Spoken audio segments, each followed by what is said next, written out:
Delighted to be here today at sunny Plumpton for the Star Sports video blogs for the Cheltenham Festival 2013, and I'm very much in esteemed company. I'm joined by three men that need no introduction, but I'm going to do it anyway. To my left, we've got Claude Duval, the Punters Pall from The Sun, Tom Lee, Channel 4, the betting expert, and Bill Esdaile, the City AM racing editor. So thanks very much for joining me, gents, and let's just crack on. Okay, gentlemen, the 2013 Cheltenham Festival is upon us, and where better place to start than the Supreme Novice, the showpiece that kicks off the Tuesday. And it's all about my 10 to yours. 20 to 1 for this race about 6 weeks ago. Now as short as 6 to 4 favourites with us here at Star Sports. Claude, you've seen 60, 70 of these Supreme Novices. Is this one of the better juveniles you've ever seen? I have to say yes. I think if Binocular wasn't in the Champion Hurdle, I think JP and Nicky Henderson, he'd probably be running in the Champion Hurdle itself. So obviously they've gone for the lesser target. But it's been a dreadful race for punters over the years, I have to say. I mean, Cousin Vinny, Dunguib, Q Card, all those horses who were supposed to be absolute certainties on the day, and they've all got snookered. In fact, Nicky hasn't won the race for 21 years. And Binocular and Darlan have both been turned over in this race, so obviously there's going to be a huge support for my 10 to yours, but I certainly wouldn't dive in at the odds that he's likely to be on the day.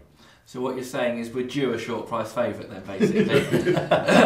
No, my 10 to yours, I think he won that race at Newbury. I mean, he was never challenged at any stage in the race, was he? I mean, McCoy could have got around again, I think. And, yeah.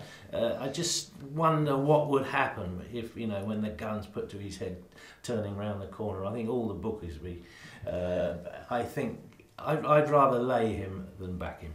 Well, 6 to 4 at the moment, Tom. You're the betting expert. What price do you envisage this going off, and what's the value around it? Well, on a line through what Claude said, don't forget people do love to get stuck into one. That that early, heady anticipation going into the festival. It would be no surprise were it to go divergent ways.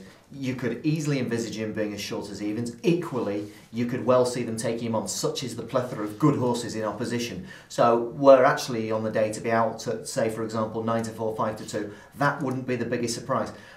Just in isolation, my 10 to yours, you can say the following. I mean, he won very, very easily at Huntingdon.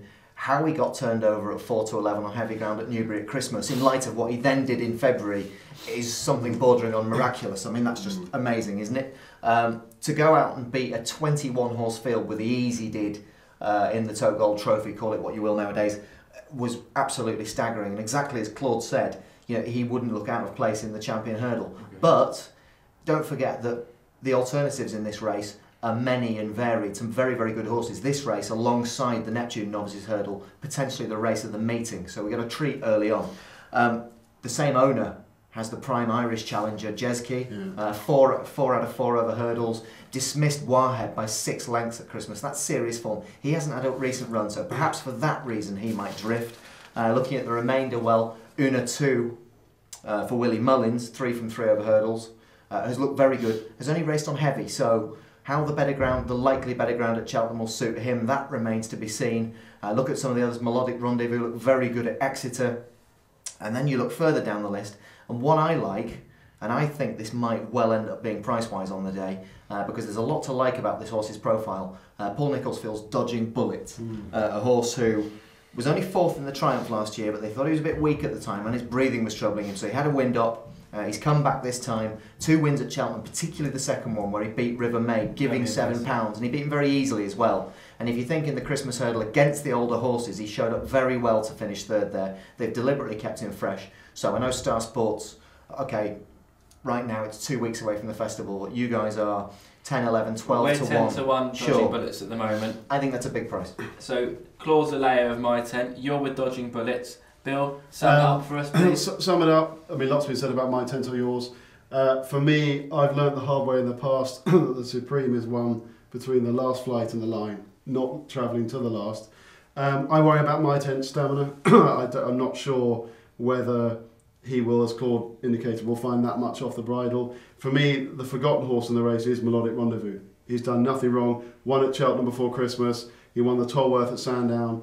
Then he went on and was hugely impressive at Exeter against, I know Puffin Billy's had issues with his foot. But for me, if Melodic Rendezvous was trained by Willie Mullins or Paul Nicholls or Nick Henson, he'd be 7-2, 4-1. He'd be the second one in, and you can back him at 8, 9-1. There will be the cut of the ground that he relishes. He stays because they've been talking about the Neptune. I think he'll be the one finishing late, and for me, he's the value.